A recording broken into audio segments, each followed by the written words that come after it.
Hi guys, this is a video on my maps lesson. This is for a first grade level. The first standard is to explore where and why people, places, and environments are organized in the world.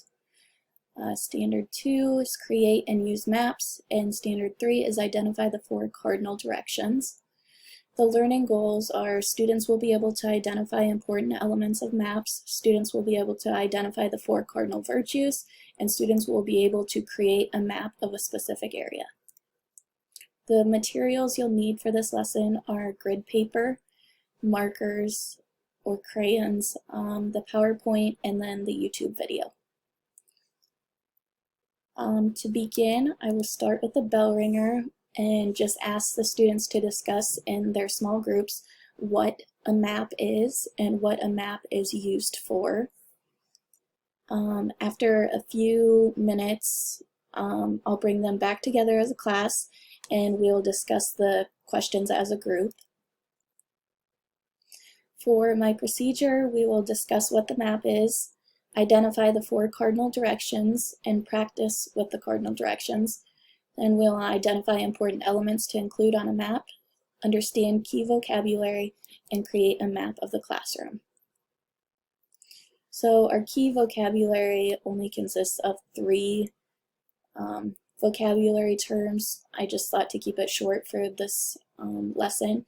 So the key, which is a list of map symbols and what they represent, the compass rose, a tool on a map showing cardinal directions, and then the symbol which represents an object on the map.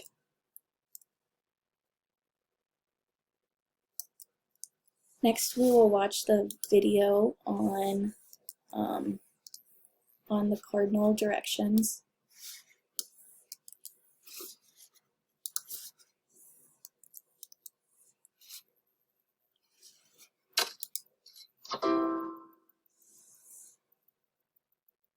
What are the cardinal directions?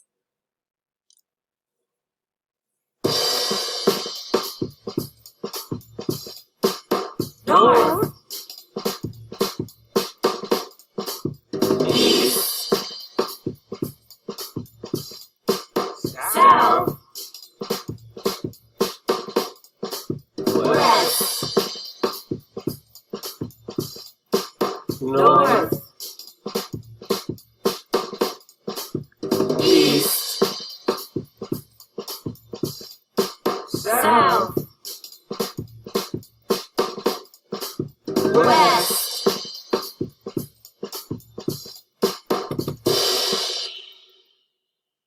And now, the intermediate directions.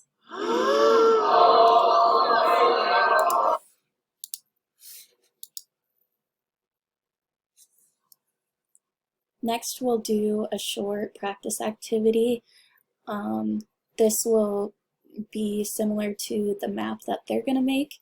So I would most likely put this up on the screen in front of the classroom and do it together as a class.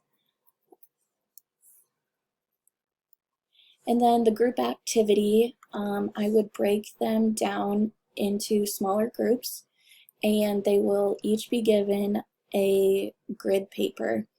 On this, first we'll make a list of what to include on the map after they know that they're making it of the classroom. So things that they might want to include would be the teacher's desk, student's desk, maybe the reading center, the bookshelves, stuff like that. And then we will, after they're divided into groups of 4 together, they'll use the grid paper to make a map of the classroom. After about 20 to 30 minutes, we'll come back together as a class and decide on 2 classroom objects to write directions for. So they will be using cardinal directions to explain how to get to these objects or locations in the classroom. So each time they'll start from the door. So an example of it might be starting at the door, the reading rug is 5 grid squares east and 2 grid squares south. This will just give them practice with the cardinal directions. And so we'll write the first direction for an object together. After writing the directions as a class, the group will work on writing directions for one more object or location in the classroom together. So this would be an example of something that I would expect from my students. It has the key that we would talk about, different symbols, and it's on the grid paper. So my backup would be if students have extra time, I would allow them to get another piece of grid paper and begin mapping their bedroom or another room in the school individually. And the way I'll assess students will be through their group participation, and then also I'll take a look at the directions that they write for a specific object.